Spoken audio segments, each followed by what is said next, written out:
네, 유승민 작가 모셨습니다. 어서 오세요. 안녕하세요. 오늘 어떤 내용일까요? 네, 지난주 언저리부터 온라인 카페를 보니까 이런 글들이 올라왔는데요. 차례상 장 보고 왔는데 물가가 후덜덜하네요. 작년엔 어찌저찌 다 직접 했는데 올해는 몸도 성치 않고 차례상 음식을 좀 주문할까 합니다만 정성이 부족해 보일까 봐 눈치가 보입니다. 다들 어떻게 하시나요? 라는 글들입니다. 네. 댓글에서는 이제 한숨 소리가 들리는데요. 음. 간소한 차례상 얘기가 매년 나와서 어머니께 이번에 말씀을 드렸는데 이미 혼났습니다. 라는 댓글도 있었고. 왜 웃나요? 예, 정성이 없다. 아, 그래요? 네. 그래도 나물이랑 전은 좀 직접 부치자라는 얘기가 나왔다거나 이런 글들이 이제 매년 꾸준히 올라오고 있는 거죠. 근데 사실 명절 스트레스에 가장 앞순위에 놓이는 것 중에 하나가 이거 아니에요? 차례상 차리려는데. 거의 전부가 아닐까 싶긴 합니다. 그러니까요. 그러니까 언제부턴가 차례상도 제사상처럼 풍성하게 차리는 추세가 되면서 네, 상다리 부러지게 차리죠. 그렇죠. 예. 간소화하자는 얘기는 매번 나오지만 사실 정성에 비례한다라는 인식이 워낙 강하다 보니까 좀 바뀌기는 쉽지가 않은데요. 이 오래된 관습을 뒤집는 목소리가 나왔습니다. 한국국학진흥원에서 보도자료를 냈는데 제목이 차례는 제사가 아니다라는 제목입니다. 오, 예. 그러니까 유학과 성리학에서 비롯된 우리 전통문화를 연구하는 국학 전문 기관에서 현재 차례상은 만들어진 가짜 전통이다라고 짚고 나선 거죠. 그 근거가 주자가래인데요. 우리 재래문화에 뿌린 주자가래에 나온 차례상이 정작 술 그리고 차, 제철 과일만 넣고 있더라라는 것이죠. 딸랑 요거예요? 네, 요 세 가지입니다. 그렇다면 종갓집은 어떨까 한번 들어봤습니다. 한국국학진흥원의 김미영 수석연구위원의 이야기를 들어보겠습니다. 안동의 그 태계 이양 선생의 종가에서는 주자가래 원칙대로 술 한 잔, 차 한 잔, 과일 한 쟁반 그렇게 하고 있습니다. 종가 중에서는 그렇게 예법대로 하는 데가 오히려 더 많은데 일반 가정집의 경우에는 음식이 30에서 40가지 정도 올리더라고요. 가장 지금 문제가 제사상을 그대로 옮겨놨다는 거죠. 과일, 대추라든지 밤이라든지 포라든지 이런 것들은 사실 크게 필요가 없거든요.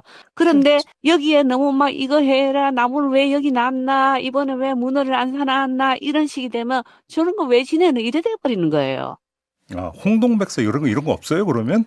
그것도 사실 뭐 인증된 건 아니라고 근데 해서 제사상 언제부터 이렇게 된 거예요, 그러면?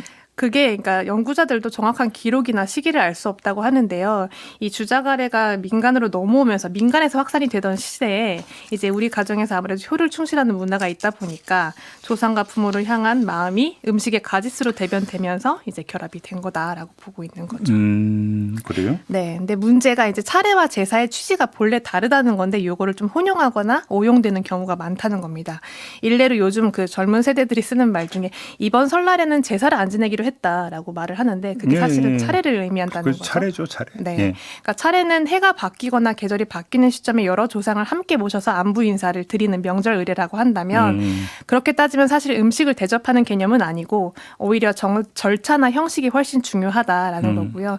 반면 제사는 특정 조상 한 분을 이제 기리는 날이기 때문에 그렇죠. 고인이 생전에 좋아했던 음식 혹은 뭐 개인을 향한 그런 기억이나 접대의 성격이 훨씬 강하기 때문에 네. 상차림도 상대적으로 정성스럽고 푸짐할 수밖에 없다라는 거죠. 그러니까 요점은 차례는 예를 지켜야 하는 것인데 과한 상차림은 그 예에 어긋난다라는 지점입니다. 이거야말로 과공비례네요, 그러니까. 그렇습니다. 딱 전형적인 경우네요, 네, 오히려. 그렇습니다. 그래서 우리가 뭐 가령 어른보다 먼저 수저를 들지 않는다는 그 예법을 따르는 것처럼 차례도 딱 그 정도의 개념으로 생각을 하면 된다라는 건데요.